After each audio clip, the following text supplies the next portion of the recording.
এমন একটা বিব্রত অবস্থায় আছি আসলে সত্যিকার অর্থে। আজকে যাওয়ার পর বুঝলাম জনগণ কি বলে।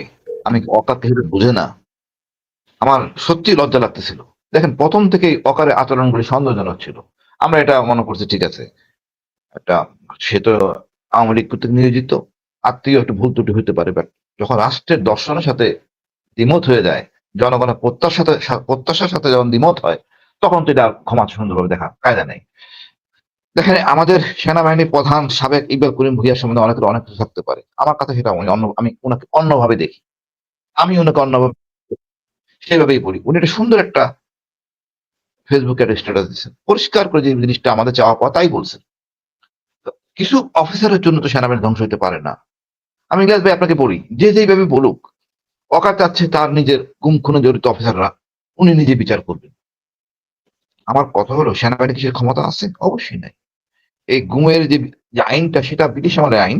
এটাকে আবার সুন্দর করে নতুন করে রাষ্ট্রীয় বাহিনী কোনো গুম করে নাই। ব্রিটিশ কোনো চিন্তা করে নাই। ব্রিটিশ এই আইনটা আনে নাই। আনছে গুম, হয়তো সন্ত্রাসী কার্যক্রমের জন্য গুম।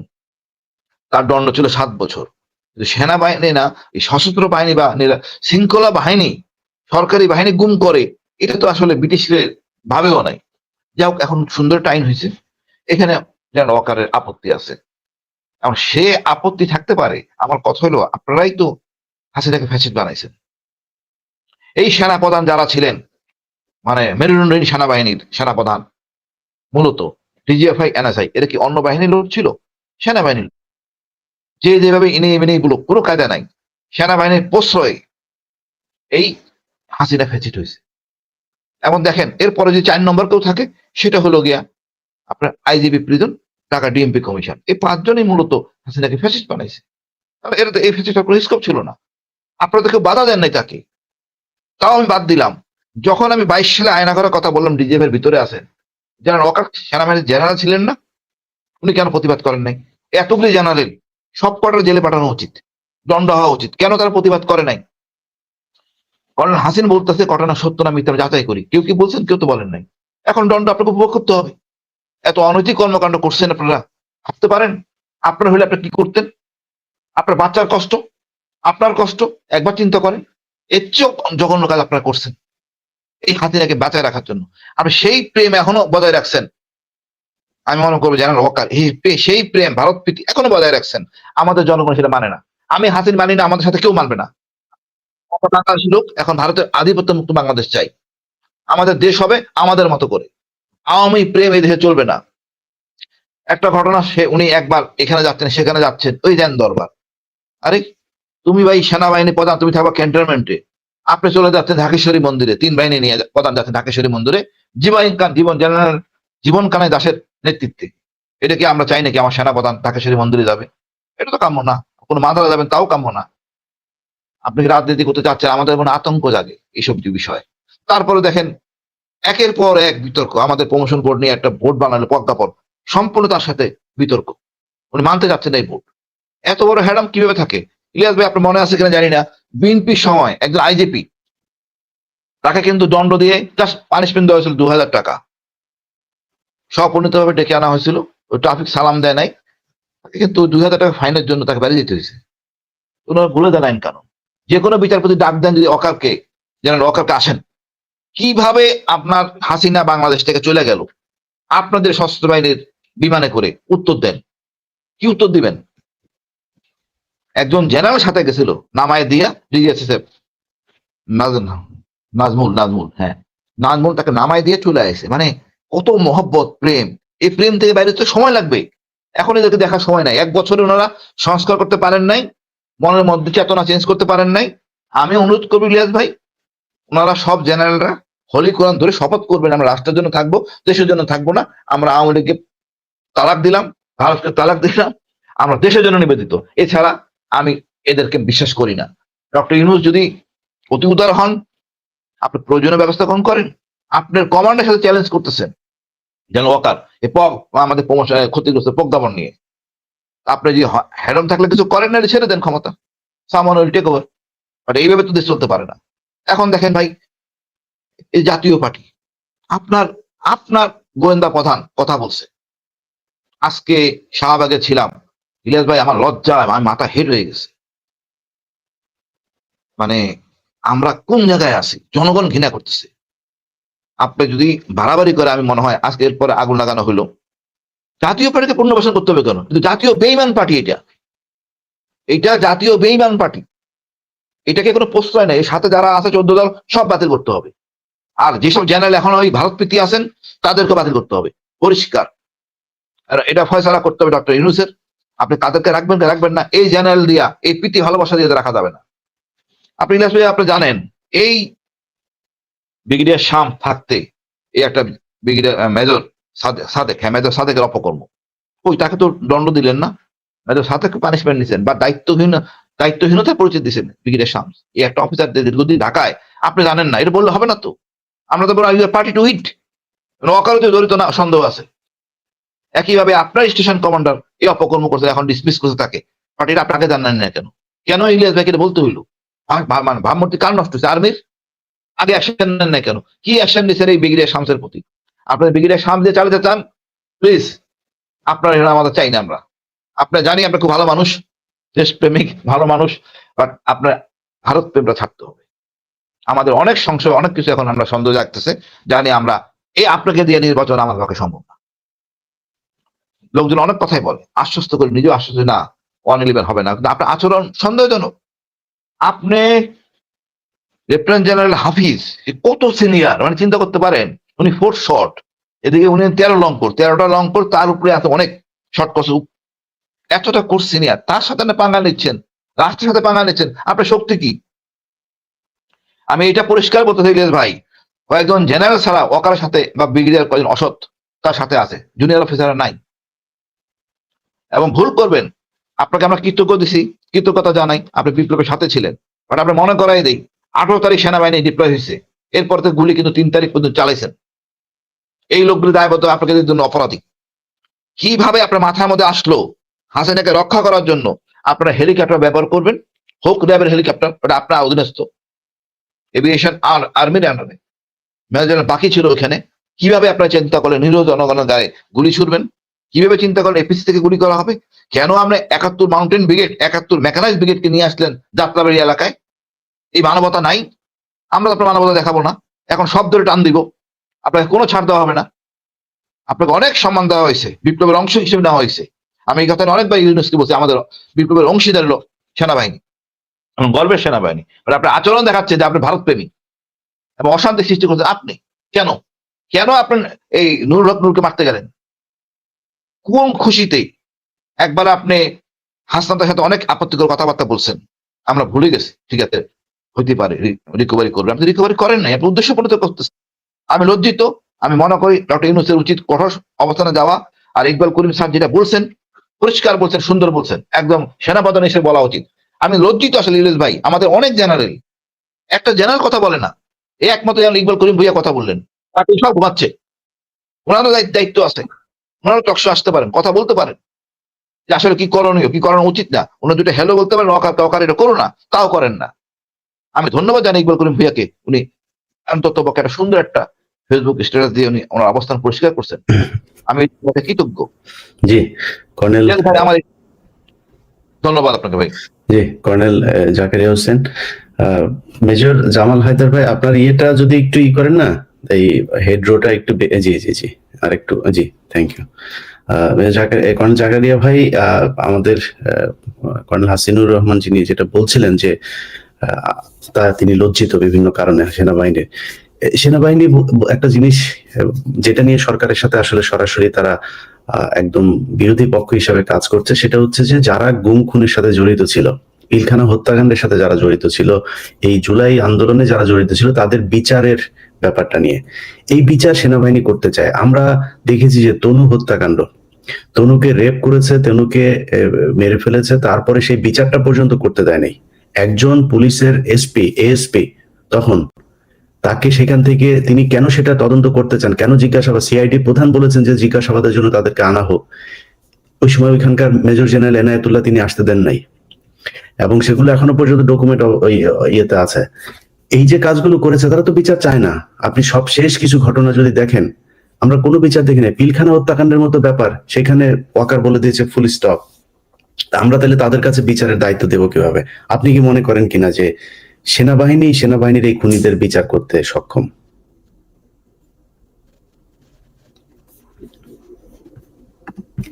হাসিন এবং মেজর জামাল হায়দার, তাদেরকেও অভিনন্দন এবং আপনার দর্শকদের ধন্যবাদ এবং সবাইকে সালাম, আসসালামু আলাইকুম।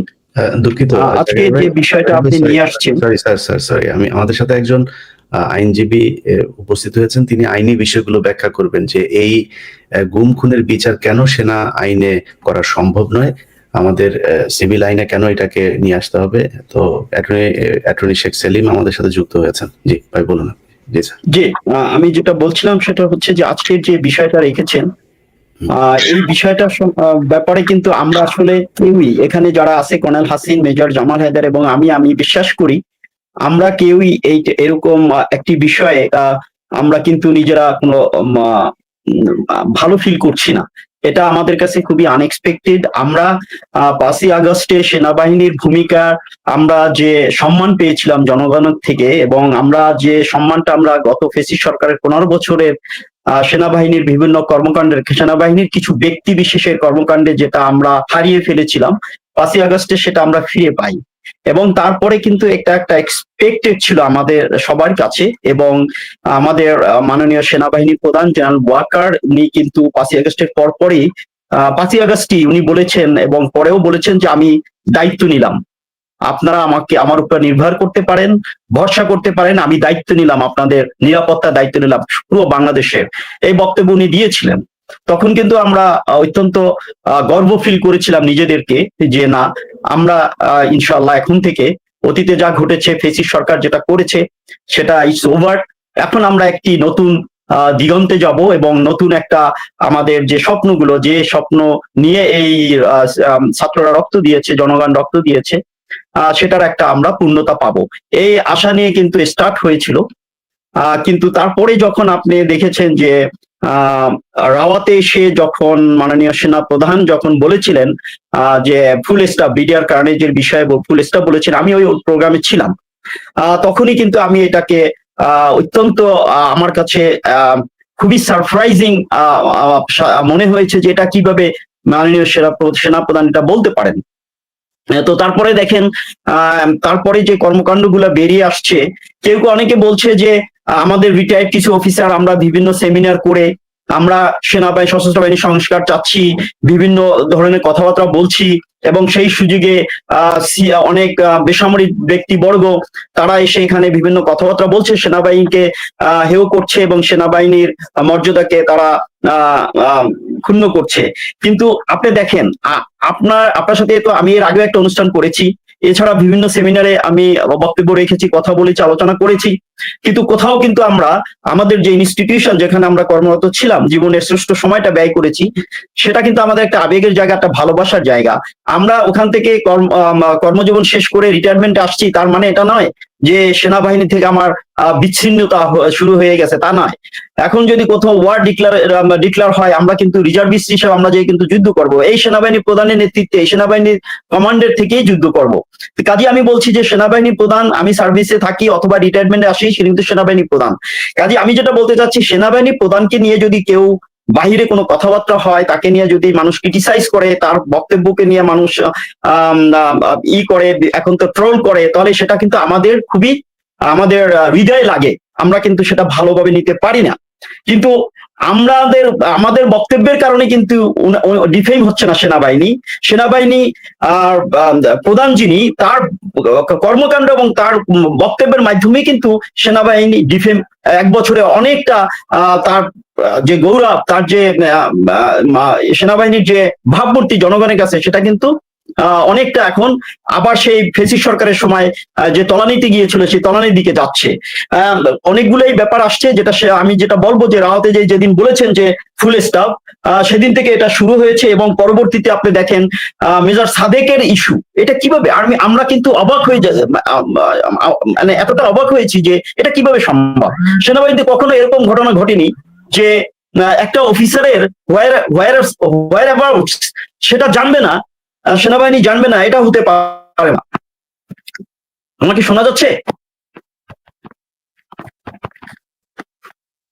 ইলিয়াস ভাই, আমাকে শুনতে পাচ্ছেন?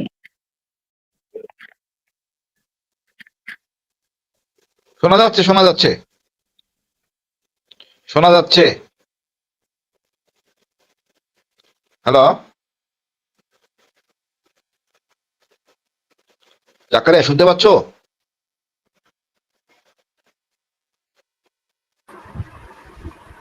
Zakaria network issue. জাকারিয়া শুনতে পাচ্ছি তো। জাকারিয়াকে আমরা শুনতে আটকে গেছে, নেটওয়ার্ক ইস্যু আছে। Network. Okay sir, major major major Jamal Haider sir, আপনি বলেন, আমরা আপনার বক্তব্য শুনে আসি। আচ্ছা, আমি কি জেনারেল বক্তব্য থেকে শুরু করি। আচ্ছা, যেহেতু প্রথম আসছি তো সবাইকে, আপনার দর্শকদেরকে সালাম। আর আমি একটু ভিন্নভাবে উপস্থাপন করতে চাই, সেটা হচ্ছে গিয়ে সেনাবাহিনী বা সশস্ত্র বাহিনী, এক একটা বাহিনীর এক একটা পারপাস আছে। তো সেই পারপাসটা হচ্ছে সার্বভৌমত্বের প্রতীক বলি, বাট তার দায়িত্ব হচ্ছে সার্বভৌমত্ব রক্ষা করা।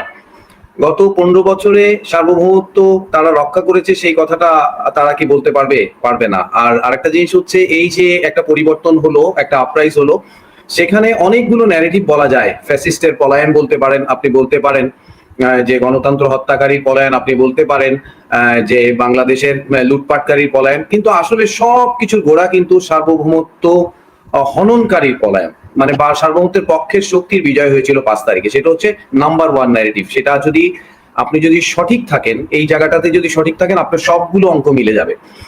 আমি এইভাবে বলি যে পিলখানার পলাশির মধ্যে অনেক মানে সামঞ্জস্য আছে। পিলখানার দেয়ালের এপাশে আমাদের সশস্ত্র বাহিনী যেভাবে দাঁড়িয়েছিল, সেটা একেবারে পলাশির প্রান্তরে মির্জাফরের সেনাবাহিনী যেভাবে দাঁড়িয়েছিল সেভাবে। সেখান থেকে শুরু, তারা এরপর থেকে আর করতে, অনেকে বলবেন যে ব্যক্তিগত, না আমি দলগত ভাববো, আমি দলগতই ভাববো।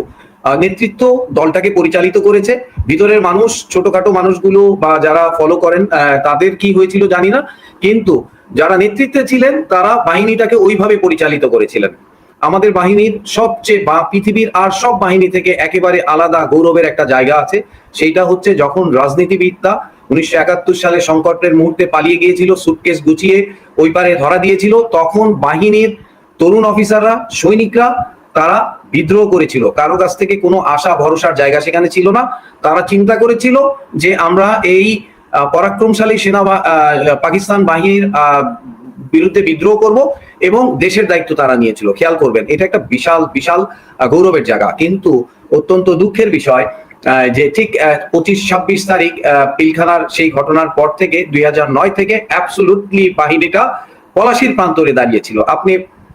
আপনি একটা পুঙ্খানুপুঙ্খ অ্যাটিচিউডটা ওরকম ছিল। আসলে আমাদের বাহিনীটা তো উপনিবেশিক এবং সামন্ত ঘরানার একটা বাহিনী। এখানে আপনি সেনাপতিকে বা সেনানায়ককে যদি বশী করতে পারেন, তাহলে পুরো বাহিনী বশীকরণ হয়ে যায়। আমার কেন বলছি, কারণ হচ্ছে গত 15 বছরে যার অফিসার হিসেবে যার আইকিউ মিনিমাম, তিনিও বুঝতে পারতেন যে এইটা ভারতের একটা পদানত বাহিনীর মতো করেই পালিত হয়েছে। এটা খুব সহজ কথা। তো এটা যদি না থাকে তাহলে সে অফিসার হওয়ার যোগ্য না। কিন্তু কেউ একজন এই কারণে, এই অনুভূতি থেকে কিন্তু পদত্যাগ করে নাই। তার মানে কি, পুরো বাহিনীর মধ্যে একটা রোগের ব্যাপার ছিল। সেই রোগ থেকে 5 তারিখের পরে তাদের স্বেচ্ছাগতভাবে বের হয়ে আসা উচিত ছিল। আপনি অবশ্য এখানে লিখেছেন ওয়াকার বড় একা, ওয়াকারের পাশে কেউ নেই। আসলে বলবো তা না, ওনার পাশে কিছু মানে নীতিভ্রষ্ট মানুষজন আছে। আমরাও জানি, বাজারে আমরা যতটুকু শুনে থাকি, উনাকে কিছু সেনাপ্রধান, পূর্ববর্তী জেনারেলরা উনাকে বুদ্ধি দেয়, কিন্তু তারাও সঠিক বুদ্ধিবৃত্তি দেন না। কারণ তারা যে শিক্ষায় শিক্ষিত হয়েছেন, সেখানে আলো নাই, সেখানে দাসত্ব আছে। সেখানে কোনটার আলো নাই? আমি বাংলাদেশ একটা রক্ত স্নাত স্বাধীনতা অর্জনকারী দেশ, সেই দেশের সেনাবাহিনী হবে একেবারে অন্য রকমের, পিপলস সেনাবাহিনী হবে। তা না, তারা প্রফেশনালিজমের কথা বলেছে, তার আড়ালে বশত্ব এবং দাসত্ব এবং এক ব্যক্তির দাসত্ব, একটা দলের দাসত্ব এবং অন্য দেশের দাসত্ব, শত্রুর দাসত্ব কায়েম করেছে। এটার পুঙ্খানুপুঙ্খ রূপে প্রমাণ আছে। এই উচিত ছিল 5 তারিখের পরে 6-7 যখন স্টেবল হলো, তখন নিজেরা একটা সেমিনার করা, নিজেরা আমার মনে হয় যে ব্রেনস্টর্মিং করা, কেন আমরা 15 বছর এরকম ছিলাম। ছোট ছোট বাচ্চাদের, কিশোর তরুণদের বুঝে যেটা আসলো, যে সেটা ওরা বুঝতে পারলো না। তারা তো সরকার থেকে, কেউ কিন্তু বাড়ি থেকে বন্দুক আনে নাই, কেউ অস্ত্র বাড়ি থেকে নিয়ে গিয়ে, যেমন একটা শ্রমিক কাস্তে নিয়ে গিয়ে সকালবেলা রুজি করে, এখানের বন্দুকটা কিন্তু সরকারের টাকায় বা জনগণের টাকায় দেয়া। সেই বন্দুক হাতে নিয়ে আপনি যদি পাওয়ারফুল হবেন, সেই বন্দুক হাতে থাকার কারণে আপনি যদি নুরুকে আঘাত করে ফেলেন, তাহলে তো আসলে প্রবলেমটা আপনার, বন্দুকের তো বেশি প্রবলেম নাই। আপনার বুঝে প্রবলেম, আপনাকে যে বড় বড় শিক্ষা প্রতিষ্ঠানে শেখানো হয়েছে সেই জায়গাটাতে আলো দেয় নাই আপনাকে কোনোভাবেই। আপনার বোঝা উচিত ছিল আমি সার্বভৌমত্বের বিপক্ষের শক্তি থেকে আমি পক্ষের শক্তিতে দাঁড়ানোর একটা সুযোগ পেয়েছি। জনগণ কেউই ভারতকে মেনে নিচ্ছে না, তাহলে আমাদের উচিত ছিল এই 55 জন 60 জন তারা 3 দিন দরজা বন্ধ করে নিয়ে বোঝা উচিত ছিল কেন আমরা 16 বছর এরকম করেছিলাম। সেই জিনিসটা করা হয় নাই, সেই জিনিসটা করেছে এমন কোনো রেকর্ড নাই। তাহলে তাদের কার্যকরণে গত 11 মাস বা 13 মাসের কার্যকরণে এমন কোনো জিনিস নাই যেটাতে বোঝা যাচ্ছে যে আগের যে রিজিম ছিল সেইটা সে চেঞ্জ করেছে, সেটা সে পরিবর্তিত হয়েছে, সে অনুধাবন করেছে, সে রেকটিফাই হয়েছে, সেরকম কিন্তু কিছু নাই। সে এখন কোনো মতে কি করছে, প্রথমে প্রিটেন্ড করার চেষ্টা করছে যে হ্যাঁ আমি ঠিকই আছি, 2-1 জনের প্রবলেম। নো, জিয়ার মতো খুনি সে চলে গেছে প্লেন থেকে। এই আজকে যারা এই বিপ্লবের পক্ষে সক্রিয় ছিল, ইমরান কাজল, তারপরে হচ্ছে গিয়ে মেজর রেজা, তারপরে ফিরোজ ইফতেখার, এরা প্লেন থেকে টেনে নামিয়ে নিয়েছে। সে মেজর কর্নেল মুস্তাফিজ স্যারও ওই আমেরিকা থেকে এটাতে যুক্ত ছিলেন। কিন্তু দুঃখের বিষয় বাহিনীর উচিত ছিল না এই ধরনের দাগী মানুষগুলোকে সাথে সাথে অ্যারেস্ট করে ফেলা। কেন? প্রেমটা কোথায়? আসলে আজকে আপনার কাছে বন্দুক আছে, কিন্তু ইতিহাস তো যেদিন আপনাকে নিয়ে আলোচনা করবেন সেদিন বন্দুক থাকবে না। প্রায় বলা হয় যে এই পাবলিক প্লেসে আপনি মিলিটারি নিয়ে কথা বলছেন, এটাতে ক্ষতি হচ্ছে মিলিটারির। মোটেও না, আপনি অনুধাবন করতে পারছেন না। সবচেয়ে দুঃখের বিষয় হচ্ছে আপনি বান্দর ছিলেন সেটা প্রবলেম না, আপনি মানুষ হতে চাচ্ছেন না সেটা প্রবলেম। আপনি হারামি ছিলেন সেটা প্রবলেম না, আপনি হারামি থেকে ছেড়ে মানুষ হতে চাচ্ছেন না, এটা হচ্ছে প্রবলেম। আপনি অনেক কর্ম, আমি অলরেডি সোশ্যাল মিডিয়া বলি যে 1001টা কারণ আছে, চাইলে আমার থেকে জেনে নিতে পারে, আমি লিখে দিব 1001টা কারণে বাহিনীর সংস্কার দরকার। সেই সংস্কারটা হবে নির্মোহ এবং কঠোরতম। আদারওয়াইজ এই গরিব দেশের এরকম একটা পাণ্ডু, আমি বলবো যে বর্বর একটা প্রতিবেশীর আমার সার্বভৌমত্ব রাখা খুব কঠিন। সো আমার নির্মোহ একটা সংস্কার থাকা দরকার ছিল। এবং আমি একটা উদাহরণ দিব, দেখেন আমাদের বাংলাদেশ আর্মির, আমি পলাশীর প্রান্তরের সাথে পিলখানার তুলনা করি, যদি তাই হয় তাহলে তারেক সিদ্দিকী, যে নাকি ফৌজের টাকলা তারেক হিসেবে চিনে, এই তারেক সিদ্দিকী যদি মির্জাফর হয় তাহলে ইয়ার লতিফ হচ্ছে মোল্লা ফজলে আকবর, যিনি ডাইরেক্টলি হাসিন স্যার, গুলজার স্যারদেরকে ডেকে নিয়ে বলেছিলেন এখন থেকে আমরা রয়ের জন্য কাজ করব, ডাইরেক্ট অফার দিয়েছেন। এই কথাটা পাবলিক মিডিয়াতে বলা হয়েছে। ফৌজের উচিত, সেনাবাহিনীর উচিত ছিল আইদার এটা খণ্ডন করা, এত বড় কথা খণ্ডন করা, অথবা এটার বিরুদ্ধে ব্যবস্থা নেওয়া। 13 মাসে কি কারণে এই মোল্লা ফজলে আকবরকে পিএনজি করা হয় নাই? শুধু তাই না, বনানী ডিওএইচএস এর তিনি হচ্ছে প্রেসিডেন্ট, 23 তারিখ পর্যন্ত উনি প্রেসিডেন্ট ছিলেন। কার পারপাস সার্ভ হয়েছে এটা আমার জানতে চাই। আমার এটা খুবই ঘৃণিত লাগে, আমার কলঙ্কিত লাগে। এই মানুষটার সম্পর্কে তো ব্রট ইন চার্জ, এলিগেশনটা ব্রট ইন হয়েছে কি বিডিআর ওদের তো কে হচ্ছে গুম খুন কমিশন থেকে হয়েছে। উনি ডিজিএফ এর ডিজি ছিলেন, 7 দিন চাকরি ছিল, উনি 7 দিনের চাকরি ছিল, তখন থেকে ব্রিগেডিয়ার থেকে পদোন্নতি হয়ে সরাসরি ডিজিএফ এর ডিজি। এবং পিলখানার ঘটনার আগে উনি কোথায় গিয়েছেন? সিঙ্গাপুরে গিয়েছেন জয়ের সাথে, এটা কথিত, আমরা জানি না, but it's circumstantial proof. But এই ভদ্রলোক তো প্রথম রকে জায়গা দেয় ডিজিএফআই-তে। তাহলে এই ভদ্রলোককে পিএনজি করা, এই ভদ্রলোককে, আমার কথা হচ্ছে বনানী ডিওএইচএস এর এরকম একটা পদ থেকে সরিয়ে দেয়া কি এমন ক্ষতি হইতো সেনাবাহিনী? এখন সেনাবাহিনী যদি মনে করে বা তাদের নেতৃত্ব যদি মনে করে যে তাকে আপহোল্ড করে তাদের কোনো ইজ্জত সম্মান বাড়ে, তাহলে আসলে তারা, আমি বলবো যে তারা আত্মহুতি হচ্ছে, এবং ইটস অ্যাজ গুড অ্যাজ তারা আত্মহুতি দিচ্ছে। আমার মনে হয় যে এখনো সময় শেষ হয়ে যায় নাই। আমাদের টোটাল সেনাবাহিনীর স্পিরিট ইজ সো গুড এবং হোমোজেনিয়াস। এটা মিশরের সেনাবাহিনীর মতো না যে খ্রিস্টান বা এরকম কোনো মুসলিমের মধ্যে একটা ট্রাস্ট গ্যাঞ্জাম আছে, তা না। হোমোজেনিয়াস সুন্দর একটা সেনাবাহিনী, well trained, well motivated. Somehow আমি বলবো যে উপরে কিছু পচনযুক্ত লোক আছে, তারা ভালো হতে চাচ্ছে না, তাদেরকে ভালোর পথে আনার কাজটুকুই করা উচিত। এবং জেনারেল ওয়াকার একা সেটা বলবো না, আমি সবসময় অন্য টকশো গুলোতে বলি, ওনার পিছনে কি ঘটনা ঘটছে আমরা জানি না, কোন দিক থেকে চাপ আসছে। He should open up to hmm? Open up to him enlightened person, not a person যে নাকি ওই ইয়েবাজি কি বলে, যে নাকি দাসত্ব করে। শুনেন, অনেক বড় বড় ডিগ্রি নিয়েও তারা তরোয়াল কাঁধে ঝুলিয়েও দাসত্বের মনোবৃত্তি থাকলে সেই দেশের কোনো কাজে আসবে। আমাদের দেশটা খুব গরিব, একটা অফিসার বানাইতেও কষ্ট হয়, একটা সৈনিক বানাইতেও কষ্ট হয়, এবং তার পিছে খরচ হয়।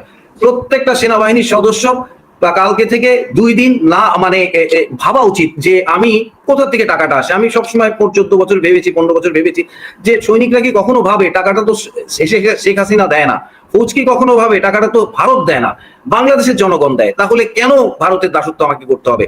আপনি অবাক হয়ে যাবেন, 21শে নভেম্বর থেকে 16ই ডিসেম্বর এই সময়টাতে পুরো সেনানিবাস সাজানো হয় বিভিন্ন বড় বড় ফেস্টুনে।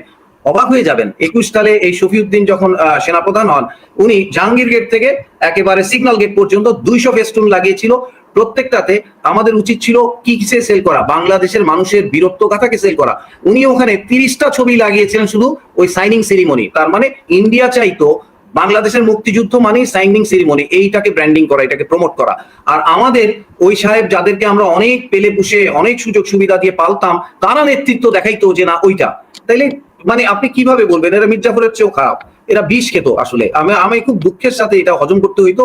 কিন্তু 5 তারিখের পরে যখন ছোট ছোট সন্তানরা আমাদেরকে চোখ খুলে দিল, তখন কেন আমি ঠিক হব না? তখন কেন? এটা কি ওয়াকার সাহেবের একার দোষ? ওখানে তো 60 জন জেনারেল, তাদের শরীরের মধ্যে কি একটু রক্ত নাই? তারা কি এই জিনিসটা রেস করে না? রিয়েলিটিটা বুঝায় না? এটা কি অল অ্যাবাউট হচ্ছে মেকি একটা ভণ্ড, আমি বলবো যে ভ্যানিটি নিয়ে তারা জাস্ট গল্ফ আর এটার মধ্যে মনে করে তাদের জীবন একটা সানগ্লাসে?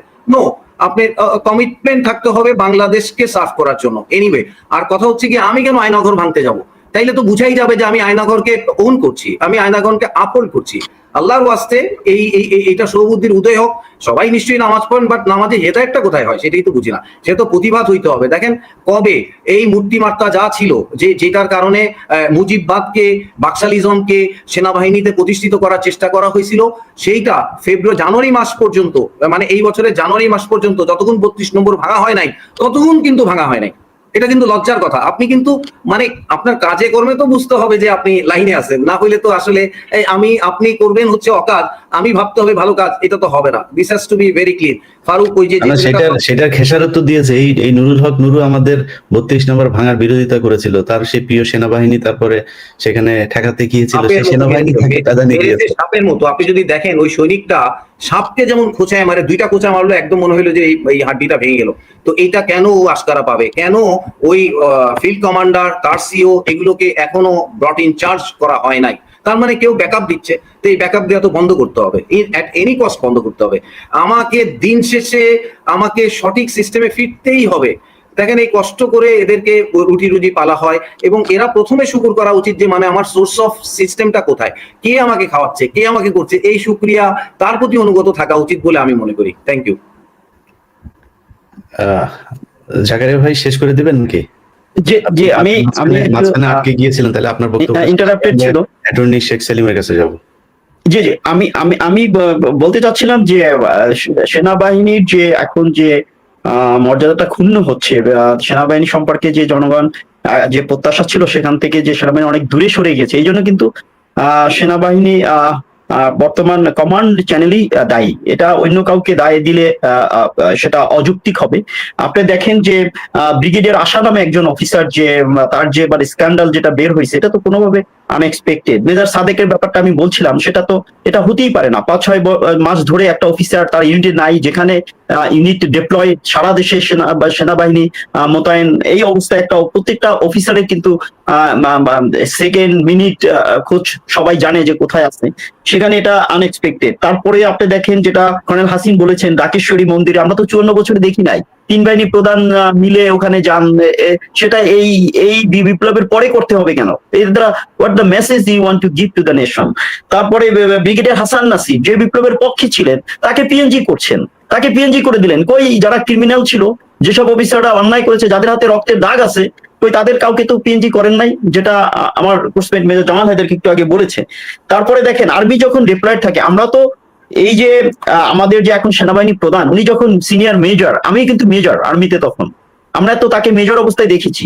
2009 সাল থেকে শুরু করে 2024 সাল পর্যন্ত যে আমি যদি বলি যে শেখ হাসিনা ফ্যাসিস্ট, এই যে একটা দানব তৈরি হয়েছে, এই দানবের তৈরি তো আমি সবসময় বলি, এবং আমি এটা আপনি যেভাবেই আপনি বিশ্লেষণ করেন না কেন, আপনি এটার ব্যত্যয় পাবেন না। সেটা হচ্ছে সেনাবাহিনীর কিছু অফিসার যারা ডেপুটেশনে, যে ডিজি, ডিজিএফআই, ডিজিএনএসআই এবং র্যাবে যেসব অফিসাররা কর্মরত ছিল, তাদের সহায়তা ছাড়া কোনোদিন 15 বছর এরকম ফেসিস্ট সরকার এই দেশে টিকে থাকতে পারতো না।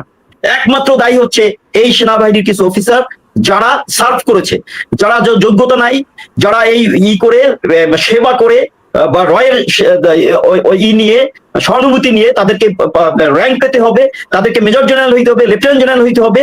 এই ধরনের অসৎ, নীতিহীন, ভ্রষ্ট চরিত্রের অফিসারদের কারণে এই ফেসিস্ট দানবীয় সরকারটা গত 15 বছর এই দেশে মানুষের উপর অত্যাচার চালিয়েছে, নির্যাতন চালিয়েছে, এবং এর জন্য দায়ী এখন এই ব্যক্তির দায় কেন সেনাবাহিনী প্রধান নিচ্ছেন?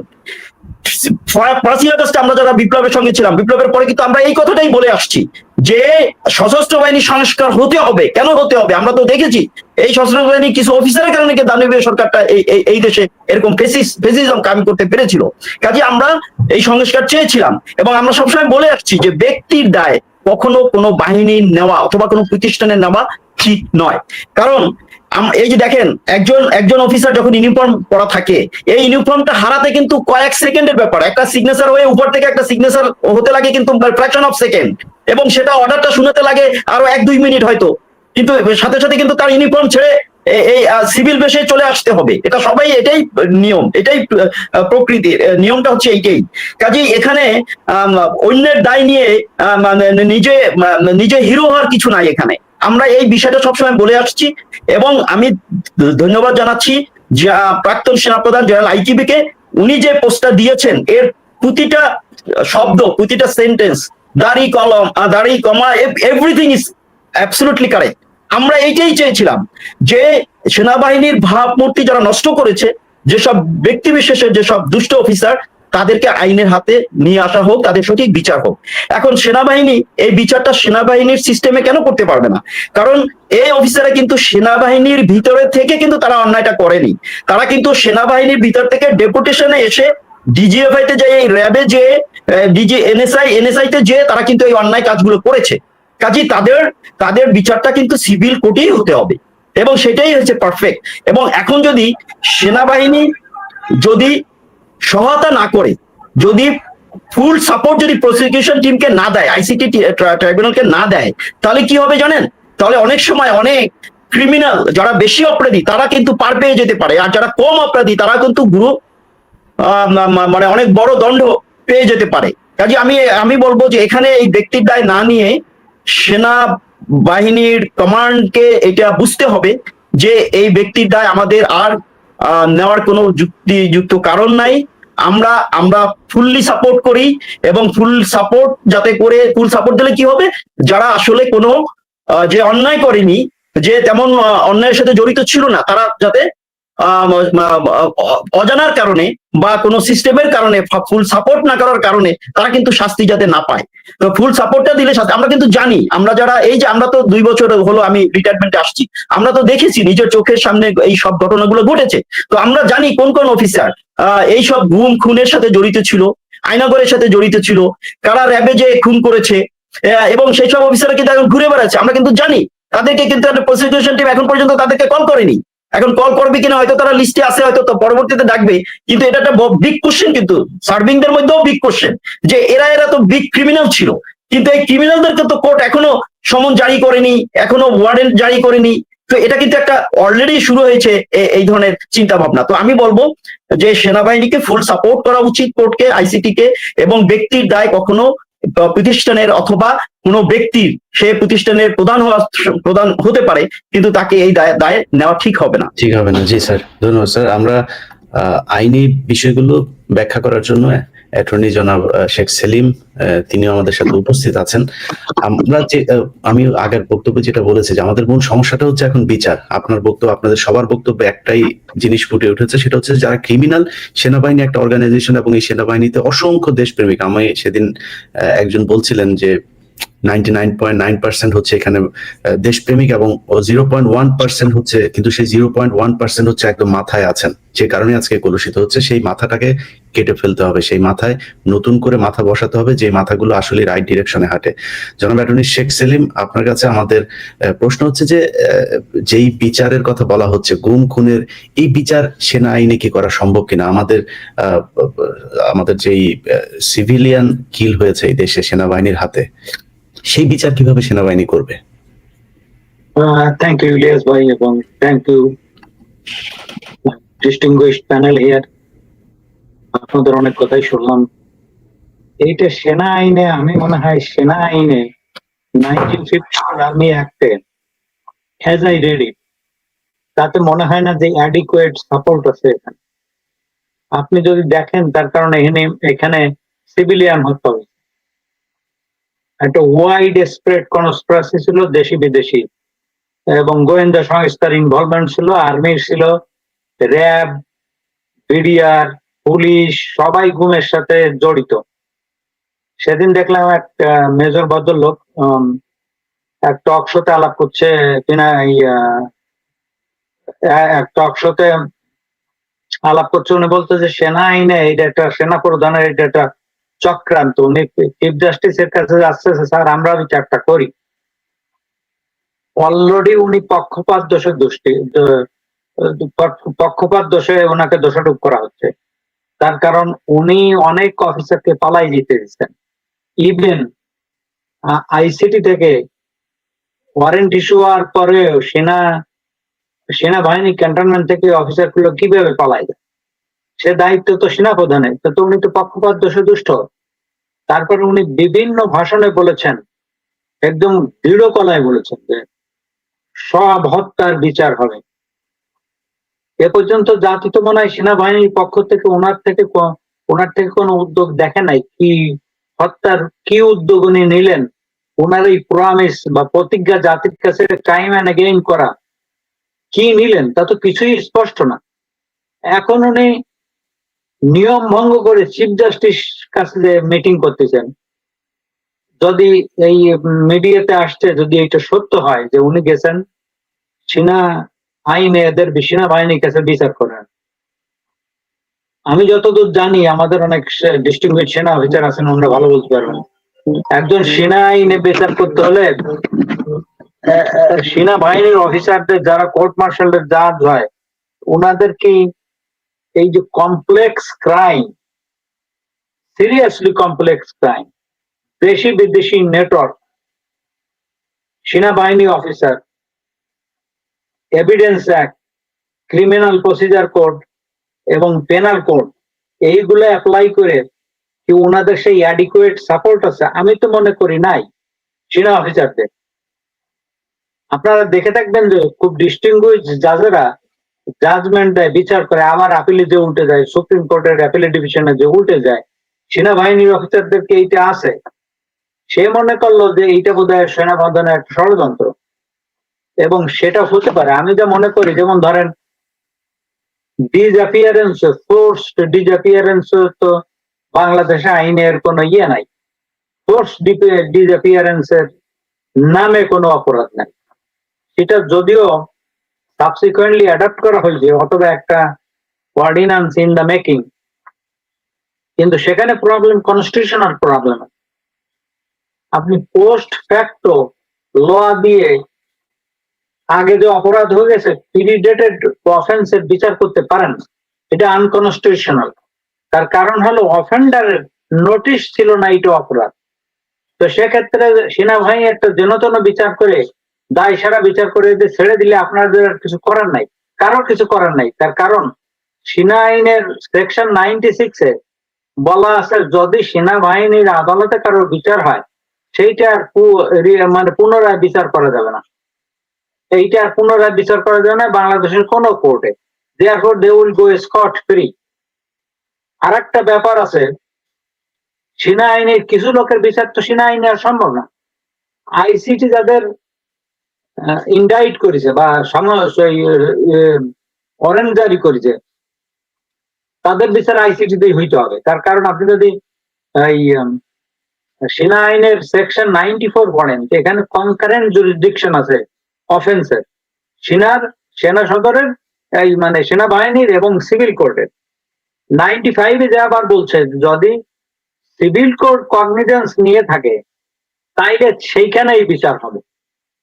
তারা অর্ডার দিতে পারে অমুক নিয়ারেস্ট ম্যাজিস্ট্রেটের কাছে সারেন্ডার করো, অথবা গভর্নমেন্টের কাছে রেফারেন্স চাইতে পারে। দ্যাট মিনস সেনা আইনে ওই বিচার আর করা যাচ্ছে না। সেক্ষেত্রে সিভিল কোর্টে বিচার হইতে হবে। এখন আসি ডিসঅ্যাপিয়ারেন্স, যদি কোনো ল না থাকে, ফোর্স ডিপিয়ারেন্স, গুমের, কিন্তু বাংলাদেশের পেনাল কোডে অনেক কাভারেজ আছে। এই লোকটারে যে ধরে নিয়ে গেল,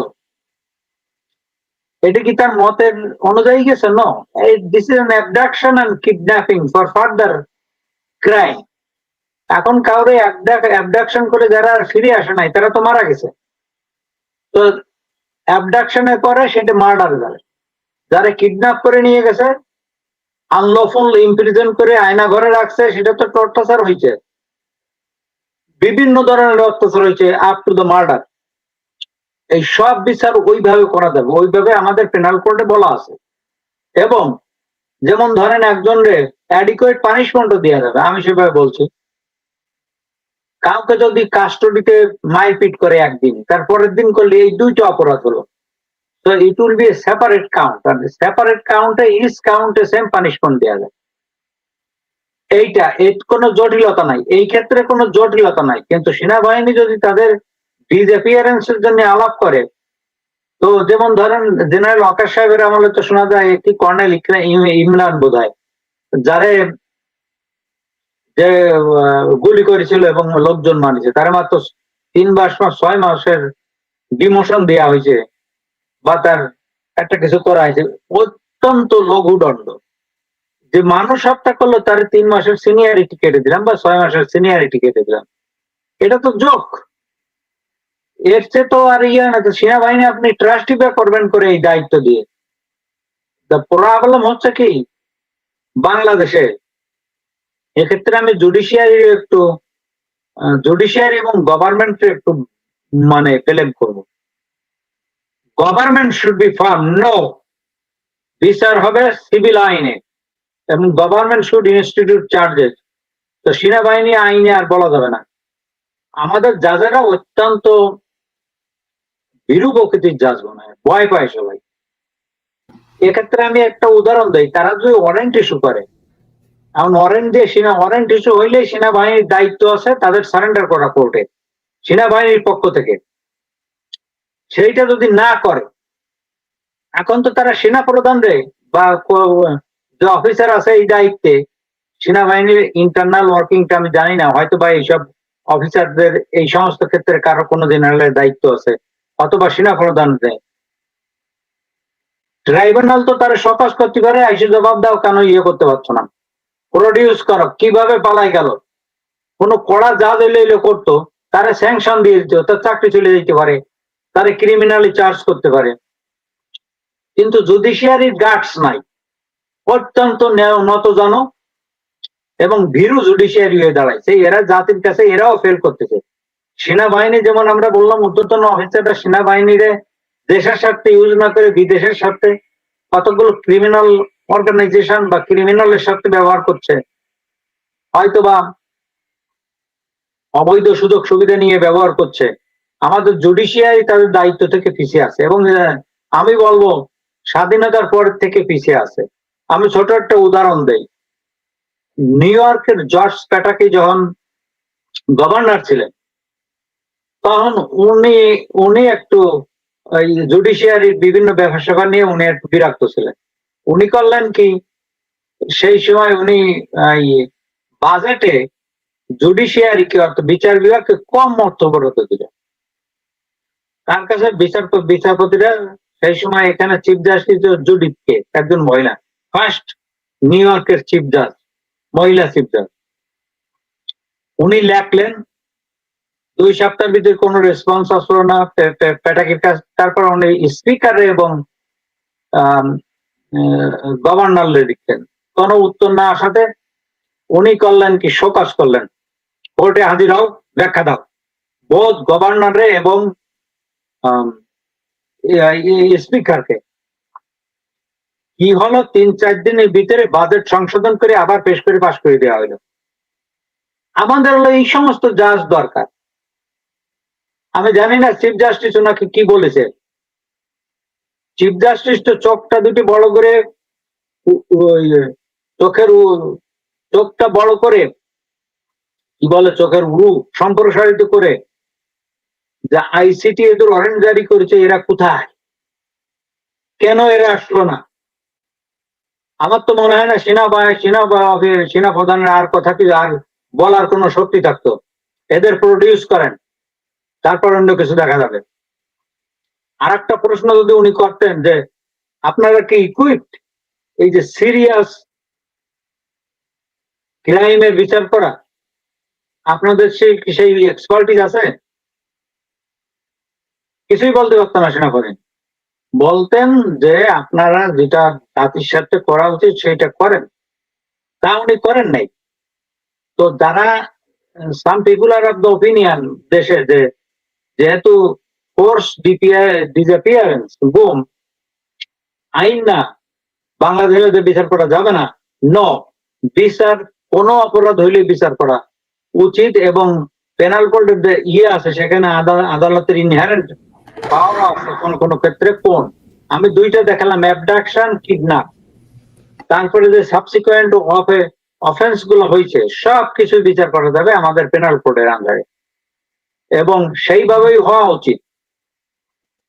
সেনাবাহিনী এইসব টেকনিক্যালিটি হ্যান্ডেল করার জন্য আমার মনে হয় না তারা ইকুইপ বা তাদের এক্সপার্টিস, স্কিল, নলেজ আছে।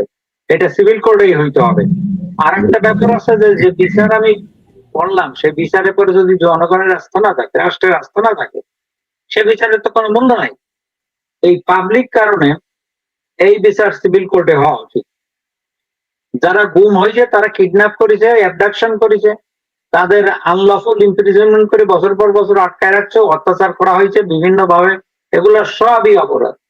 যারা হত্যা হয়েছে, যারা ফেরত আসে নাই, সবই অপরাধ, এবং আদ্যবন্ত সবাইকে বিচার করা উচিত। না হলে সেনাবাহিনীর ভাবমূর্তি কোনোদিনই রিস্টোর হবে না। এইটা একটা ক্রিমিনাল, টপ লেভেল ক্রিমিনালাইজড হয়ে গেছে, এবং সেনাপ্রধান তার টপে আছেন মনে হয়। উনার তো 3রা আগস্টের ভাষণের সময় ভালো মনে হয়েছিল।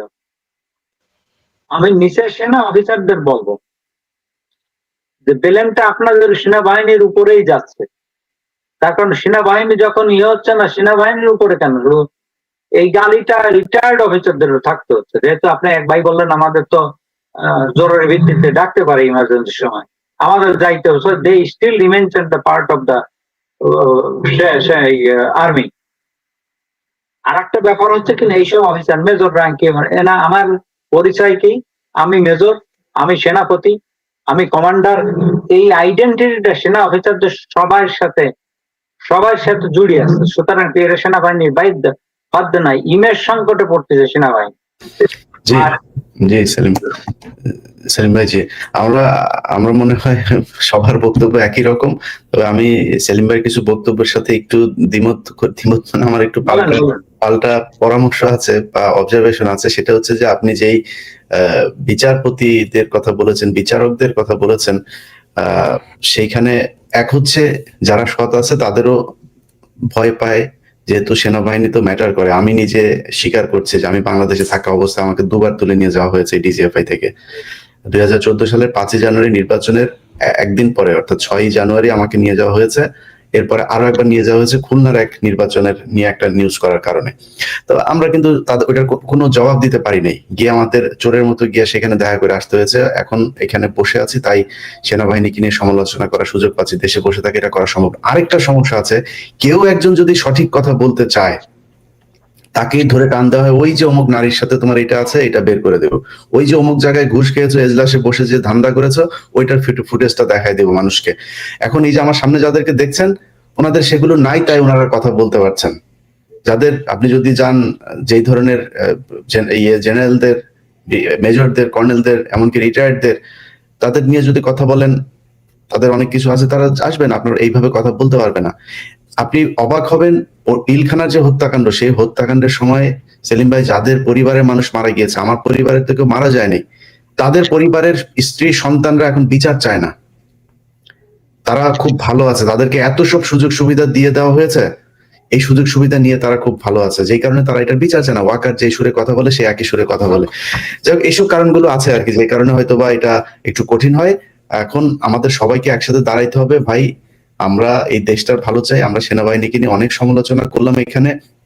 মেজর জামাল হায়দার ভাই সবচাইতে পজিটিভ ছিলেন আমাদের অনুষ্ঠানের আগে। যখন আমরা কথা বলছিলাম, তখন উনি বলছিলেন যে শিরোনামটা বোধহয় একটু বেশি জোরালো হয়ে গেল, তো আরেকটু নমনীয় চাচ্ছিলেন বোধহয়, কিন্তু ওনার বক্তব্য সবচেয়ে জোরালো হয়েছে আমাদের আজকে। তো এটাই সত্যি, সত্য বলতে গেলে আপনাকে এইভাবেই বলতে হবে। কর্নেল হাসিনুর রহমান আজকে যে বক্তব্য দিয়েছেন বিবি নূরদের এই সমাবেশে গিয়ে, উনি উনি নিজেও বলছিলেন যে আমি যে পরিস্থিতিতে সেখানে গিয়ে পড়েছি, যে আমি কেন আসলাম, এই আক্ষেপ করছিলেন আসিফের ভাই, যে আমি আজকে এখন না বলে উপায় নাই, সবাই একইভাবে কথা বলছে, আমিও তো, আমাকে বলতেই হবে। সো আমার মনে হয় সবাই এক হয়েছে। বিপি নুরুল হক নূরের আমার মনে হয় তিনি যে আওয়ামী প্রেম দেখাচ্ছিলেন গেল কয়েক মাস ধরে, সেখান থেকে তিনিও সুস্থ হয়ে ফিরে আসবেন এবং তিনি সেখান থেকে বের হয়ে আসবেন। আমাদের দেশের যত রাজনৈতিক দল আছে আমার মনে হয় এক হইতে হবে, ডক্টর ইউনূসকে শক্তিশালী একটা পদক্ষেপ নিতে হবে, চুপ্পু ওয়াকারকে যত দ্রুত সম্ভব আউট করতে হবে। এই দুইটা যত তাড়াতাড়ি যাবে এই দেশের জন্য ততই মঙ্গল। এবং ফেসিবাদ এখনো পর্যন্ত ভারত থেকে তারা হুমকি ধমকি দিচ্ছে, সেই হুমকি থেকে আমাদের আসল যেই সমস্যা, আমাদের হুমকি, সেটা মোকাবেলার জন্য আমার মনে হয় এই দুটো খুব জরুরি। ইলিয়াস ভাই, যদি আমি কিছু বলতে পারি। জি প্লিজ, আমরা খুব অল্প করে বলে শেষ করে দেব। এটা আপনার কথা ঠিকই আছে যে এই যে দাদা আমাদের জুডিশিয়ারি জাজরা এত করাপ্ট হবে জন, আর এই যে আইসিটি, আপনি মনে করেন যে আপনার ইন্ডিভিজুয়াল অফিসার ব্ল্যাকমেইল করলো, কিন্তু আইসিটি যদি একটা সেনাবাহিনী প্রধানদের ডাকে জবাবদিহিতার জন্য, উনি যদি না যায় তা বোঝেন যে কি অবস্থাটা হইতে পারে আদালত অবমাননা। তাছাড়া তারপরে কিন্তু এই যে টপ লেভেলে, আমি ছোট একটা উদাহরণ দিই এখানে। এই কিছুদিন আগে একজন ইলিগাল লোকরে ডিপোর্ট করা হয়েছে, কিন্তু তাদের সামান্য প্রসিজার ভুল করে ডিপোর্ট করেছে। প্রেসিডেন্ট ট্রাম্প পর্যন্ত ওই জোরে আনবো না, কিন্তু আদালত অর্ডার দিছে নিয়ে আসো। সুপ্রিম কোর্ট আপিল করেছে, ডিসমিস করে দিছে যে না, ওকে আনতে ওই অর্ডার ব্যাকেট করা যাবে না। এরপরে ওইটা ফেরত যাওয়ার সাথে সাথে ওই সামান্য ডিস্ট্রিক্ট জাজ সরকারের অর্ডার দিছে 30 দিন, not a 1 day more, you bring it here, otherwise you will face punishment. তারা কিন্তু শিগগিরই নিয়ে আসছে সাহায্য। তারা বলছে তারা আর খুঁজে পাওয়া যাচ্ছে না, আসা যাবে না, দুনিয়ার যেখানে আছে খুঁজে আনো। এইখানে কিন্তু তাকে নিয়ে আসতে হচ্ছে মিস্টার গার্সিয়া। তো আমার কথা হচ্ছে কেন্দ্রে আমাদেরকে 2-4 জন জাজ নাই, তারা উপরে মিলে বলতে পারে না যে, আমি আরো একটু কথা বলি, at the beginning of the formation of the United States বহু চ্যালেঞ্জের সম্মুখীন হয়েছে, আদালতে গেছে, আদালতের রাজরা বলছে নাইট এই আইন, সবাই মেনে আসে, আমেরিকান ইউনিয়নটা অর্থাৎ ফেডারেল এই রাষ্ট্রটা যুক্তরাষ্ট্র হয়ে গেল, হয়ে গেল। তা আমাদের কোনো জাজ নাই উপরে, জন্য তাদের কি করবে? সেনাবাহিনী ধরে নিয়ে যাবে? অসম্ভব। একজন সুপ্রিম কোর্টের জাজরে তার অর্ডার দিলে এটি সম্ভব? আপনি দেখবেন যে আর একটা বিপ্লব হয়ে যাবে। না, আর যদি আর একটা দোষ হলো আমাদের রাজনীতিবিদদের, এরা করে কি চোরচুট্টা, নমিনেশন বাণিজ্য করে, ঘুষ খায়, নেয়, আর এই তাবেদারি করে। আসল শত্রু হলো এরা দেশের। এইরা 53 বছর বয়সে এরা একটা সিস্টেম ডেভেলপ করতে পারে নাই। এরা নিজেদের পরে নিজেদের কোনো ফেয়ারনেসটা, নিরপেক্ষতা বজায় রাখতে পারে না। সব তলে তলে চোর চুট্টামি করে। দেখেন ম্যাক্সিমাম লোকেরই কোনো ডিফাইন্ড প্রফেশন নাই যা দিয়ে তার সংসার চলে। এই সবগুলা চাঁদাবাজি ও দুর্নীতির পয়সা এইগুলা এইভাবেই করে। তো দেশপ্রেমের তো কিছু নাই আমি দেখলাম। তবে আমি আশাবাদী একটা কথা বলি, জুলাই বিপ্লবে দেখলাম ছেলে মেয়েরা রুখে দাঁড়াইছে, যদিও একটা মহল তাদেরকে আবার করাপশন করে দিয়েছে, কিন্তু সারা দেশে তো এটা করাপশন করা সম্ভব না। আবারও অল্প দিনের ভিতরে দেখবেন আর একটা বিপ্লব হবে। তার কারণ এই যে ছেলে ওই কি বলে সড়ক আন্দোলনের ছেলেমেয়েরা সড়ক আন্দোলন করেছিল, ওই সময় একটা কথা উঠেছিল এই যে কোমলমতি শিশুদের রাষ্ট্র সংস্কার করতে হবে, এইখানেও ছিল। এখন রাজনীতিবিদরা এসে করলো কি, বললো যে নির্বাচন, আরে ঘুষের গুড়ার ডিমের নির্বাচন। তো নির্বাচন দিয়ে দেশে দিয়ে হচ্ছে না, নির্বাচন দিয়ে চোরটা বদমাশ হচ্ছে ইলেক্টেড। তারা এসে যত প্রকার দুর্নীতি আছে তাই করছে এখানে। এই ইলেকশনটা কি দরকার আমাদের, যে ইলেকশন জাতির স্বার্থ করে না। এই যে ফর্মাল ডেমোক্রেসি, এই দিকে আইনের একটা ডক্ট্রিন আছে, ফর্ম ওভার সাবস্টেন্স। তার মানে আকারটারে দিছে, সাবস্টেন্সটারে দেয়। দেহটা আছে কিন্তু ভিতরে প্রাণ নাই। প্রাণটা হলো মানুষের কল্যাণ, প্রাণটা হলো রাষ্ট্রীয় কল্যাণ, প্রাণটা হলো সংস্কার, যাতে মানুষের কল্যাণ হয়। সেটা তো আমাদের দেশের রাজনীতিতে নাই।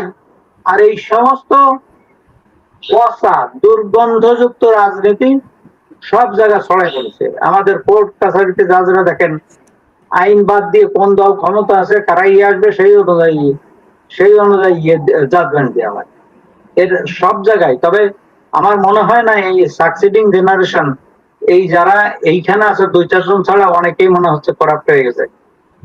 এরপরের গ্রুপ আসবে, সেই সময় দেখবেন যে এই ভুলটা তারা সংশোধন করে নেবে। জি ইনশাল্লাহ। আমি 5-10 বছর টাইম দিলাম, আর একটা বিপ্লব আসতেছে। জি ইনশাল্লাহ। যারা এই ইলেকশনে আসবে তারা মনে হয় না কোনো ভালো কাজ পারবে। এই যারা আসছে তাদের আমরা চিনি, তাদের সব মানুষ টেনে দেয় তারা কত করাপ্ট। চাঁদাবাজির থেকে শুরু করে দুর্বৃত্তায়নের থেকে শুরু করে রাজনীতি আজকাল সব দলের টপে যারা স্ট্যান্ডিং কমিটির মেম্বার লিডারশিপে আছে তারা কেউই সৎ লোক না, লোক না। তা আমরা যাব কোথায়, মানে জাতি যাবে কোথায়? তো আর একটা বিপ্লব অবশ্যম্ভাব। জি আমরাও সেই স্বপ্ন দেখি যে আরেকটা বিপ্লব হয়ে যাক। আমরা অনুষ্ঠানের শেষ দিকে কর্নেল জাকারিয়া, আপনি যদি সেলিম ভাইয়ের বক্তব্যের প্রেক্ষিতে কিছু যুক্ত করতে চান।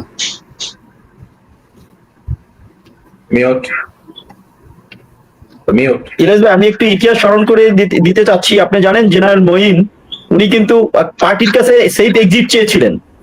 উনি তো ফেইলিউর একটা কেস বিডিআর কার্নেজটা উনি কোনো বিডিআর কার্নেজের সময় উনি কোনো অ্যাকশন নিতে পারেন নাই, আমাদের ভাইদেরকে সেভ করতে পারেন নাই, অফিসারদের সেভ করতে পারেননি। আমাকে শোনা যাচ্ছে? জি জি জি। তো সে কিন্তু সেফ এক্সিট চেয়েছিল পার্টির কাছে। তো আমি স্মরণ করিয়ে দিতে চাই, কেউ যদি মনে করে যে পার্টির কাছে সেফ এক্সিট যাবো এবং আমি যে অন্যায়গুলো করে যাচ্ছি একের পর এক 5ই আগস্টের পরে 642 জনের মধ্যে 15 জনও কি হত্যাকারী ছিল না, যারা চরম মানবতা বিরোধী অপরাধ করেছে? মনিরুল, হারুন, এরকম অফরাদি, আসাদুজ্জামান স্বরাষ্ট্রমন্ত্রী এবং আরো যত ক্রিমিনাল ছিল তার ভিতরে কি 15 থেকে 20 জনও ছিল না?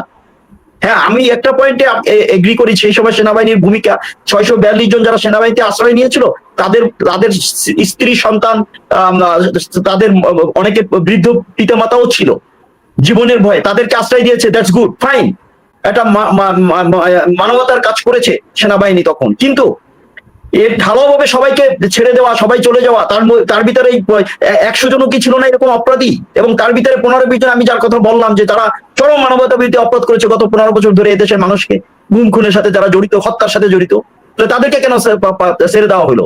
এইভাবে একটার পর একটা যদি আমরা আনফোল্ড যেভাবে হয়েছে, তাতে কিন্তু এখন আমি বলবো ওইটা বিষয়টা আমি স্মরণ করে দিতে চাই, সেফ এক্সিট পেতে হলে জনগণের কাছে চাওয়া উচিত। যে মঈনুল আহমেদ যেমন পার্টির কাছে চেয়ে জনগণের কাছে আজকে ধিকৃত, নিন্দিত, ঠিক ইতিহাসে একদিন কিন্তু এরকম যদি সেফ এক্সিট কোন পার্টির কাছে চাওয়া হয়, ফ্যাসিস্টদের পক্ষ নিয়ে, বিদেশি শক্তির পক্ষ নিয়ে সেফ এক্সিট যদি কোনো পার্টির কাছে চাওয়া হয়, একদিন জনগণের সামনেও তাদের কাঠগড়ায় দাঁড়াতে হবে এবং মনে রাখতে হবে তারা জনঘৃণিত হবে ভবিষ্যতে। Thank you. Jamal Haider sir, আপনি শেষ। জি ভাই, আমি লাস্টলি যেটা বলতে চাই, যেটা শেখ সেলিম ভাই বলছিলেন যে মানে আবার একটা বিপ্লব আসবে, আসলে না, সেভাবে আমি চিন্তা করি না। বিপ্লব আসবে না, এখনো সময় আছে, 6 মাস, যদি ফেব্রুয়ারিতে নির্বাচন হয় তবুও 6 মাস। আমরা যারা এই বিপ্লবের সাথে যুক্ত ছিলাম অবসরী থেকে, সেটা হচ্ছে এনডিজে, ন্যাশনাল মানে নেক্সাস ডিফেন্স জাস্টিস। তো এখানেই কিন্তু দক্ষ মানুষ আছেন। আমাদের প্রবলেম হচ্ছে দক্ষতায়। এই হয়তো ইন্টারিম গভর্নমেন্ট ভাবছে যে মিলিটারিকে কিভাবে হ্যান্ডেল করবে। শুধু আমি বলে দিতে চাই, শুধু হাসান নাসির স্যার এবং হাসিন স্যার, এই দুইজনকে দায়িত্ব দিলেই এই মিলিটারিটাকে দেওয়ার মতো তাদের প্রজ্ঞা কমপ্লিটলি আছে। এবং এছাড়াও ব্রিগেডিয়ার জিয়া, তার শাহিনুর স্যার এবং যারা এনডিজেতে আছে, জাকারিয়া, হান্নান, এন্ড এরা অনেক দায়িত্ব পালন করার মতো মানুষ। চাইলে টেস্ট কেস দক্ষতার বিশাল সংকট। আমরা কিন্তু মিলিটারি নিয়ে আসি। আমলারা তাদের দুর্নীতি গত 13 মাসে কন্ট্রোল করেছে, এমনকি কোনো শ্বেতপত্র বের করেছে। তাদের তো উচিত ছিল, সিনিয়র যারা সচিব তারা তো লিডটা নিতে পারতেন যে আমার মন্ত্রণালয়ে কি কি খাতে দুর্নীতি হওয়া সম্ভব এবং সেটা প্রতিরোধের উপায়, এরকম একটা পেপার সবাই জমা দেন। দক্ষতার বিশাল প্রবলেম আছে। আমি জানি না এই কথাগুলো সরকারের কোনো মহল থেকে শুনবে কিনা, কারণ তাদেরকে আমি থার্ড পার্টি গভর্নমেন্ট বলি। আমরা আন্দোলন করেছি, ছাত্র জনতা আন্দোলন করেছে, রক্ত দিয়েছে, তাদের কেউ কিছু দেয় নাই, তাদের ওনারশিপ নাই। সেই জুলাই আন্দোলনের ওনারশিপ সরকার প্রধান থেকে শুরু করে তার যে দলবল তার কারণ নাই, যার কারণে দে উইল নট অ্যাক্ট, এটাই ইকুয়েশন। তারা থার্ড পার্টি কাজ করে যাচ্ছেন, ঠেকার কাজ আমাকে করছেন, ওয়েল অ্যান্ড গুড, উনি সার্বভৌমত্ব রক্ষার জন্য বড় বড় কাজ করেছেন প্রফেসর ইউনূস, বাট তার যে দল সেটা কি অনেক দক্ষ এই সচিবদেরকে, তারপরে তাদের মানে আমলাদেরকে নিয়ন্ত্রণ করা? মানে এটাও তো একটা বড় প্রবলেম। আমরা হয়তো সার্বভৌমত্বের কথা বলবো, গণতন্ত্রের কথা বলবো, বাট গরিবের টাকা অপচয় করা এবং মেরে নেওয়া, সেটাকেও তো কন্ট্রোল করতে হবে। আমার দুইটা জিনিস দরকার, সার্বভৌমত্ব, সুশাসন। আমি বলবো এই জায়গাটাতে কাজ করা উচিত। সুশাসন, সার্বভৌমত্ব আমরা দেখবো, এবং সেনাবাহিনীকে সংস্কার করেই সার্বভৌমত্ব নিশ্চিত করা সম্ভব। আমলা এবং রাজনীতিবিদদেরকে সংস্কারের মধ্যে নিয়ে এসে তাদের মাধ্যমে সুশাসন প্রতিষ্ঠা করা সম্ভব। অনেক ধন্যবাদ ইলিয়াস ভাই শোতে ডাকার জন্য। জি, আসসালামু আলাইকুম। আপনাদের সবাইকে ধন্যবাদ। প্রিয় দর্শক, সবাই ভালো থাকবেন। আমরা দেশে একটা সুশাসন আসুক, এবং যারা এখনো পর্যন্ত এই সেনাবাহিনীর ভয়ে নিজের যে দায়িত্ব, সেই দায়িত্ব পালন করতে পারছেন না, আমি বিশেষ করে বলবো যে আইন উপদেষ্টা যিনি আছেন, তিনি আসলে মানে মাঝে মধ্যে তিনি আর অসহায়ত্বের কথা বলেন, কিছু বিচারক অসহায়ত্বের কথা বলেন, না আমরা পারছি না, পারলে ছেড়ে দেন। আপনি এখানে বসে থেকে তারপরে দেশের এই বিপ্লবটা ধ্বংস করবেন, এটার তো কোনো দরকার নাই। এখানে যদি নাকি এই যে কিছু আলেমের মুক্তির ব্যাপারে আমেরিকা নাকি, আমেরিকান দূতাবাস নাকি এই তাদের করে, আরে আমেরিকা আমার খাওয়ায় নাকি? আমেরিকার কথা আমি শুনবো কিসের জন্য? আমেরিকার লোকজন যায় সেখানে, আপনার একজন ব্যক্তি, আপনি যাকে 16 বছর যাকে আটক করে রেখেছেন, তাকে ছাড়ার পরে আমেরিকার কথা শুনে তার জামিন স্থগিত করছেন কেন? আমেরিকা বললেই তার জামিন স্থগিত করতে হবে নাকি? আপনি আমেরিকারে বুঝান যে তাদেরকে এইভাবে একটা একটা একটা মিথ্যা ইয়েতে তাদের ফাঁসি দেওয়া হয়েছে, তাদের জাজমেন্ট দেওয়া হয়েছে, সেটা বুঝায় তারপরে তাদেরকে যদি মনে করেন কূটনীতিক থেকে বোঝানো দরকার, তাহলে পড়েন। সেটা জন্য তারপর না আমেরিকা কিছু শিরোনামে এসেছে, সংবাদের শিরোনামে এসেছে, কিছু হলেই দূতাবাসের ইয়ে বাড়ে। আর ভাই ছেড়ে দেন, আপনি এত ভয় হলে ছাড়েন না কেন? সমস্যা ওইটা না, সমস্যা হচ্ছে সবারই কারোর মেয়ে নিয়ে, কারোর টাকা নিয়ে নানান ধরনের সমস্যা এদেরকে ধরে রেখেছে, এই কারণে তারা কিছু করতে পারে না। যাক, এইসব যদি করেন আপনারা, ডিজিএফআই যেভাবে আপনাদের করে বিভিন্ন ধরনের এই জিম্মি করে তারপরে কাজ করায়, সে একইভাবে দেখেন এই যে গোলাম ময়লা রনি হয়েছে, নুরুল হক নুরুকে আপনারা চেয়েছেন কাজে লাগাইতে, শেষ পর্যন্ত কিন্তু ফসকে গিয়েছে। আমি জানি না কি হবে, নূরের বিভিন্ন ধরনের জিনিসপত্র তাদের হাতে আছে, আমরা তাদেরকে কিন্তু আমরাও কিন্তু এক্সপোজ করব। আমি যদি আজ এখন এই মুহূর্তে কাজ করছি হচ্ছে জায়েদকে নিয়ে, এই যে ডাক্তার জাহেদুর রহমান কচুক্ষেতি, সো এগুলোকে আমরাও এক্সপোজ করবো। কিন্তু আপনারা এই যে ব্রিগেডিয়ার হাসান আছে, তাকে নিয়ে যা ইচ্ছা তাই কথাবার্তা বলেন। এইভাবে মানুষের চরিত্র হনন করা, এটা যদি করতে থাকেন তাহলে কিন্তু সমস্যা করবেন আপনার নিজেরাও। এই পুরো সেনাবাহিনীটার উপরে যারা আছে তাদের ভেতরে চরিত্রের এত বড় স্খলন হয়েছে, এইটা থেকে বের হইতে হবে আমাদেরকে। যাদের দায়িত্বে না থাকা দরকার, ভাই সরে যান, আপনার সমস্যা আছে, ঠিক আছে আমি পারবো না। যদি থেকে তারপরে কাজ না করেন, এটার দায়ও কিন্তু আপনাদেরকে নিতে হবে। কর্নেল হাসিনুর, সেলিম ভাই কিছু বলছিলেন না কিছু? হ্যাঁ হ্যাঁ হ্যাঁ, না আমি একটু কমেন্ট করতে চাই। ওই যে ল মিনিস্টার হিসেবে আমেরিকা অসন্তুষ্ট হবে এই ব্যাপারে। আমি ইলিয়াস ভাই। আচ্ছা, জি হাসিনুর ভাই, জি বলেন। জি না, অলরেডি কিন্তু অধ্যাদেশ বাইর হয়েছে বিচারের জন্য, এখানে কিছু রকম গরিমসি করা কায়দা নাই। এটা পরিষ্কার করে বলে দিচ্ছে, যারা ভাঙছে মানে মানে গুমের আলামত নষ্ট করছে তাদের জন্য দণ্ড কত বছর, কত টাকা জরিমানা পরিষ্কার করে দেওয়া আছে। এখান থেকে বেরিয়ে আসার কোনো কায়দা নাই, একদম করে ইউএন এর প্রেসক্রিপশনে দেওয়া। সুতরাং এখান থেকে কিছু করার সেনাবাহিনী প্রধানের কোনো ক্ষমতা নাই। তো খালি খালি হয়তো আগে আইন ছিল না, তারপরও অনেক প্রেরণ করে ভাই যেটা বলছেন আছে। এখন আমি মনে করি ভাই আমাদের সবার সোচ্চার হওয়া উচিত সেনাবাহিনী ভাবমূর্তি রক্ষা করার জন্য। আমাদের যারা জেনারেল এখন বসে, জেনারেল যারা বসে আছেন, প্লিজ আমি অনুরোধ করে আপনার কথা বলেন, সেনাবাহিনী ভাবমূর্তি রক্ষা করেন। কোটি কয়েক লোকের জন্য সেনাবাহিনী ভাবমূর্তি নষ্ট হইতে পারে না, এটা আমাদের সেনাবাহিনী করবে সেনাবাহিনী। ধন্যবাদ ভাই। হাসিনুর ভাই, ইলিয়াস ভাই আমি একটু বলতে পারি? শেষ করেন যে আপনি। হাসিনুর ভাই, সেনাবাহিনী আমি বলবো যে এই দেশের মানুষের অন্তরে অন্তরে। একটু আগে এক ভাই বলছিল এই সেনাবাহিনীর জন্যই বাংলাদেশ স্বাধীন হয়েছে। জিয়া যখন ঘোষণা দিয়েছিল তখন পাকিস্তান সেনাবাহিনীর শৃঙ্খলা খণ্ড বিখণ্ড হয়ে মুক্তি বাহিনীর জন্ম নেয়। তো সেনাবাহিনী অত্যন্ত গর্বের জায়গা, সবাই সেনাবাহিনীর ভালোবাসে, এ নিয়ে ভুল বোঝাবুঝির কোনো নাই। কিন্তু কতিপয় সেনা অফিসারের জন্য যে সেনাবাহিনীর ভাবমূর্ত নষ্ট হচ্ছে, এটা অত্যন্ত বেদনাদায়ক। আপনাদের জন্য বেদনাদায়ক, আমাদের জন্য বেদনাদায়ক, এইটার রাষ্ট্রীয়র জন্য বেদনাদায়ক, সার্বভৌমত্বের জন্য বেদনাদায়ক, হুমকির মুখে পড়েছে। আপনি চিন্তা করতে পারেন যদি সেনা ক্যান্টনমেন্টের রোয়ার অফিস থাকে, এটা কোন দেশে দেখাইতে পারবেন? যা বেশি না বলে ওটা অনেকে বলছে।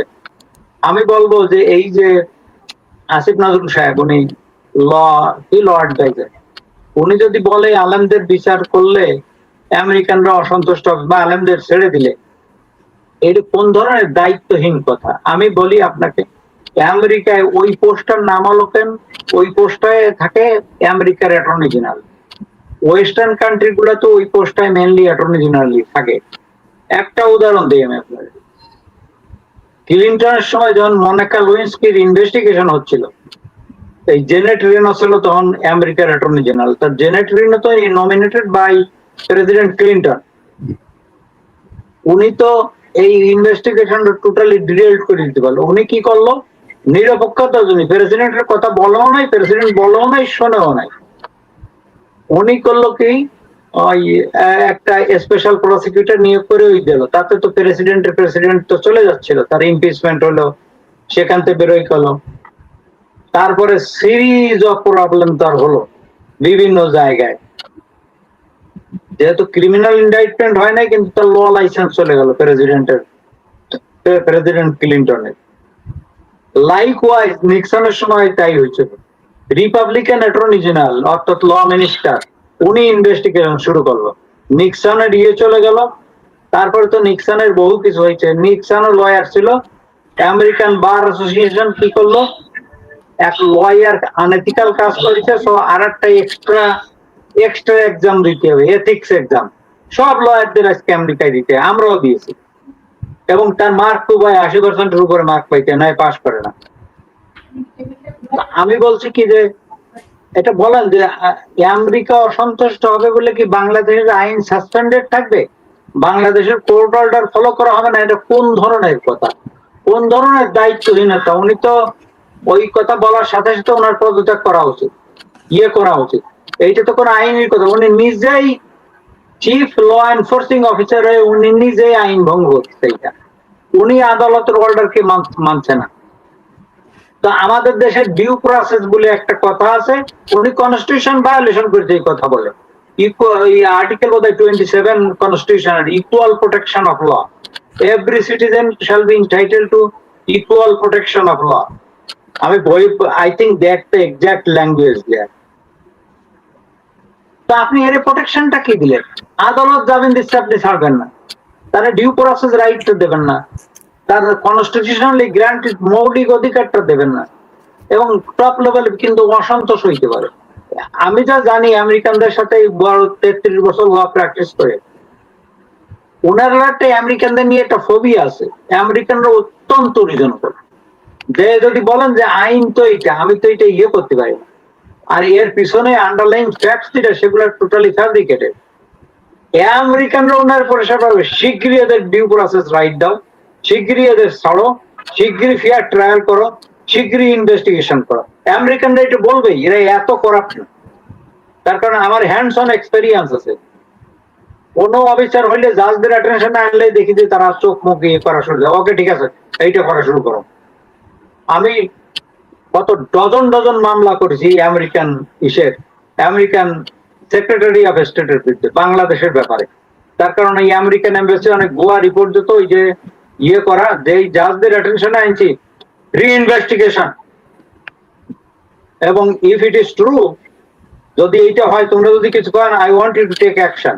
একবার এক মামলায় কত সালে মনে নাই, আমেরিকান এমবাসির 8 জন অফিসারের চাকরি চলে যায়, ইনক্লুডিং 2 কনসুলার অফিসার, আমার মামলার কারণে। তো এক্ষেত্রে সে সময় বোধহয় ক্লিনটন সেক্রেটারি, আমি ওনার শো করেছিলাম। তো আসিফ নজরুল ভাই এই অবস্থা, উনি এই কথা বলে যে আলেমদের মুক্তি দেবে না, দেবে না, আমাদের রাষ্ট্রীয় যে ইন্টিগ্রিটি সেটা কোথায় থাকলো, আমাদের আইনের যে ইন্টিগ্রিটি সেটা কোথায় থাকলো? আমার তো বলতে হবে যে দেখেন ওয়েস্টার্ন কান্ট্রি গুলোতে আপনারা নিশ্চয়ই বিভিন্ন সংবাদে শুনে থাকবেন, ও আমাদের আইনে আমি একটা উদাহরণ দিই, ছোট্ট একটা কান্ট্রি, ক্লিনটনের আমলে সিঙ্গাপুরে একটা আমেরিকান সিটিজেন ওই সাবওয়েতে ট্রেনে এইটা ওটাইকে দিছিল, তারে সেন্টেন্সিং দিছিল সিঙ্গাপুরি আদালত। তারা তো প্রেসিডেন্ট ক্লিনটন ইন্টারফেয়ার করে তারা ছড়াইতে পারে না, সাম পানিশমেন্টটা খেয়ে আসতে হয়েছে। তো বলছে না আমাদের কোর্টের রায় আছে, আমরা এটা করতে পারি না।